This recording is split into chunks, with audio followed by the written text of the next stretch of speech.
Hey there, and welcome to another episode of this channel. My name is Sis Pearl, and I am here to serve you the tea on adulting, so I hope you're ready. So, I've been a property owner for about 2 years now, having acquired my first property at the age of 25. You know what? I feel like there are some really important topics that we need to touch on, especially if you would like to follow on the same journey. So, let's go. Now, if there's one question a lot of people ask me about relating to my property buying, property owning journey, it's always the question of a credit score, a credit record. What is it? How do I acquire it? How do I maintain it? How do I grow it? What's going on? Breathe, relax. Sis Pearl is here. Okay, so this is a little embarrassing and I don't really like sharing it. I'm gonna lower my voice now. I went from not being approved for iPhone 6 in 2019 to kind of being approved for an apartment a year later in 2020. So I feel like, listen to me, okay? Well, at least I'm gonna tell you how I did it, okay? So, stay tuned. I've got my cuppa, I've got my green tea, because I'm ready to serve you the tea, okay? Oh, grrr, let's go. It's also really important that I stayed upfront. I'm not a licensed, authorized financial services advice person, just a layman who has some practical experience and wants to tell it to the world, if that's okay. Okay, let's go. So let's get on with the basics. What is a credit score? Credit score is basically a scoring system that predicts how likely you are to pay back a loan in time. So a credit score is basically a summary number that's taken from your credit report. And your credit report then has information about the debt that you've taken, how long it is taking you to pay back, how well you've paid it back. Just basically a summary of your track record rates, and all of that is used to then calculate your credit score. So the general idea and the general understanding is that the higher your credit score is, so basically the higher your credit score is, the healthier your credit is.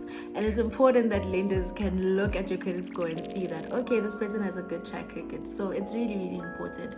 Before they can lend money to you, they need to have some sort of surety, some sort of assurance, and just peace of mind in knowing that you're gonna pay the money back, child. So that's the best way I can describe it. So in South Africa, we have different credit bureaus. I think right now we have four. I know we have Experian. Their scoring system is from 0 to 705. I know we have TransUnion. That's from 0 to 999, if I'm not mistaken. You turn that around and it's a 666. So, according to South African law, you are entitled to one free credit report every year. It's important that you stay on top of your finances if you want to build a credible credit record and build a really great credit score. I would personally advise you to go for ClearScore. Very easy to download, very easy to navigate. You end up having an app on your phone. Here's a screenshot, and you get to check your credit score as often as you wish, which is what I do to stay on top of my finances. If you want to improve things, if you want to stay on top of things, it's important that you always know where you stand, okay? Okay. All right. The first piece of advice I'd give to anyone building a credit score, credit record from scratch is to start out small. What I did is, Ngaga Mr. Price, not afraid to admit to it. Ngaga Mr. Price, picked up a few things, and just paid it off over time. I think I went with that because I knew that I could manage it. I didn't want to get something that was going to tempt me to get like big ticket items and to waste money unnecessarily, because you also don't want to fall into the trap, that temptation trap of like just more debt, especially unnecessarily. That's how I did it. You can do it in this nindlela, but the one thing I tell you or advise you to is to start out small.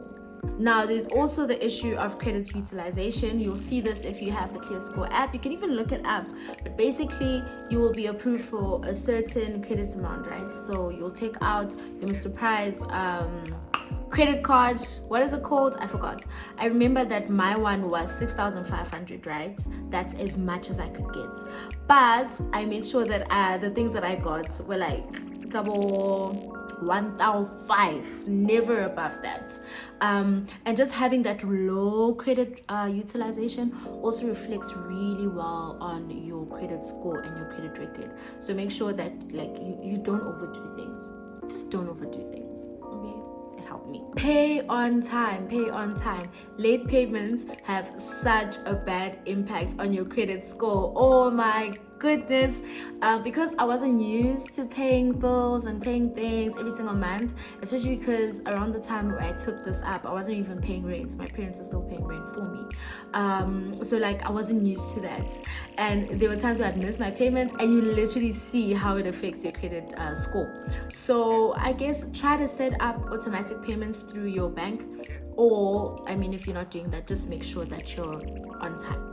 And I mean, I know that with a lot of lenders, if you're not able to pay within the agreed time frames, you are able to communicate your challenges and set up a payment arrangement.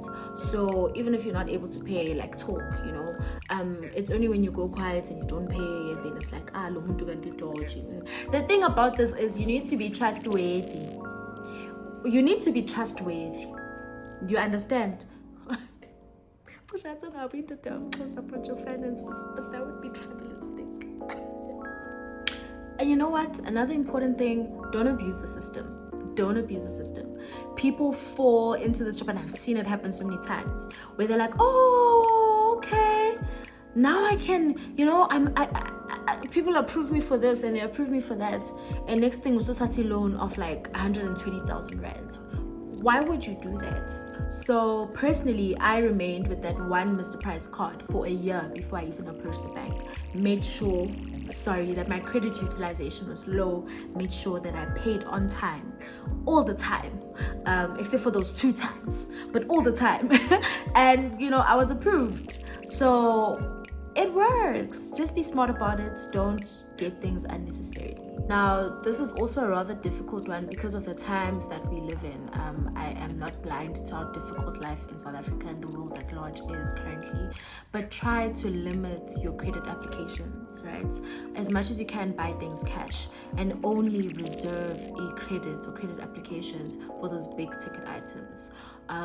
As much as you can, stick to that. I know life gets tricky, but I mean, it's a surefire way to make sure that your credit record, your credit score are in good health. And you know, too many credit applications, especially within like a short period of time, actually sets your credit score off. Yeah, don't do it. Don't do it. Try to avoid it as much as you can. It's also really important that you stay on top of things. Check your credit score, check your credit reports as often as you possibly can. I know this happened with a friend of mine where he had a listing, right, on his credit reports. Do we call it listings? But yeah, where one of the lenders are like, you're behind on payments. And he's like, well, no. And he only found this out when he was trying to get a new car. Imagine that. But luckily, he, you know, took the matter up. He had proof of payment, and you know, it was struck off. But make sure that you stay on top of things, you know, and you know what's going on at each, you know, and maybe as often as you can. Just know what's going on as often as you can. I think the point of this video is that it's not as scary and it's not as daunting as a lot of people make it out to be, or how we make it out to be in our heads. And you know, the technicalities around it may be confusing, but when it gets down to it, it's really not that difficult. But please make sure that you protect yourself, okay? Always make sure that you live within your means. These banks and these lenders are always willing to give you that credit, honey, even more than you can afford. But it's always up to you to determine how much you can handle and to be realistic about, you know, how much you have and how much you can take on. So be careful, protect yourself, okay? Okay? Okay. By way of example, out of 705, my credit score was at around 640 something when I was approved by 3 different banks for my home loan. So yeah, it depends, on a lot of different factors. But yeah, the point is that it doesn't necessarily need to be like at 705 or you don't get anything. As a rule of thumb, anything over 600 is a pretty good place to be if you are under experience. Okay? Okay. I didn't want to make this long. I didn't want to make it complicated because it wasn't complicated for me. This is what worked for me. Your situation may be different from mine. But if we are more or less under the same situation, I think the tips that I gave you today would really work for you. And yeah, you should be well on your way to being a homeowner or improving and boosting your credit score, right? Okay. So yeah, thank you so much for tuning in. Thank you so much for watching. I really appreciate you spending time with me today. If this type of information is right up your alley, please stay tuned. There's a lot more coming up. I realized that I have a crazy work schedule and the only time that I get to record is after work, so I'm dedicated to doing that. The weekends are completely off.